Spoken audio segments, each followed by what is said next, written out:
Emily Hamilton talked to several organizations that are protecting the vulnerable population, even with the challenges of this pandemic.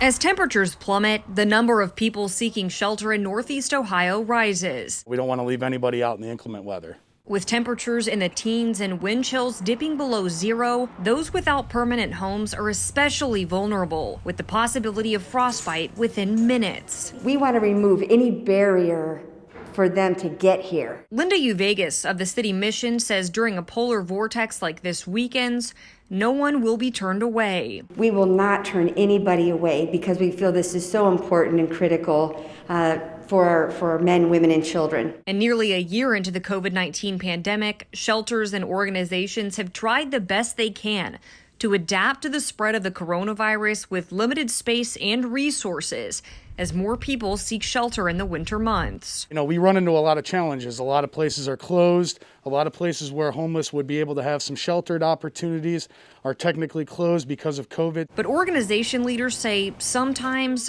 those who could use the most help are the most skeptical. The biggest hurdles are probably for the individual to feel that coming to a place that they're not familiar with, that might be a little bit scary. Wendy Callians has been at the city mission since 2019. My whole way of thinking has changed since I've came here. And says she too was once skeptical of admitting she needed a helping hand. They treat us like human beings. They don't treat us like most people would treat homeless people. James Heido of the Sub-Zero Mission says his organization's priority is making sure people have adequate supplies to survive if they are not able to get into a shelter. We provide them warming items in what we call the Stay Alive 5. It's coats, boots, gloves, hats, and as you can see behind us, sleeping bags. Or are still unwilling. But we still made sure that we left something there for them to ensure that, they made it through the night. Emily Hamilton, News 5.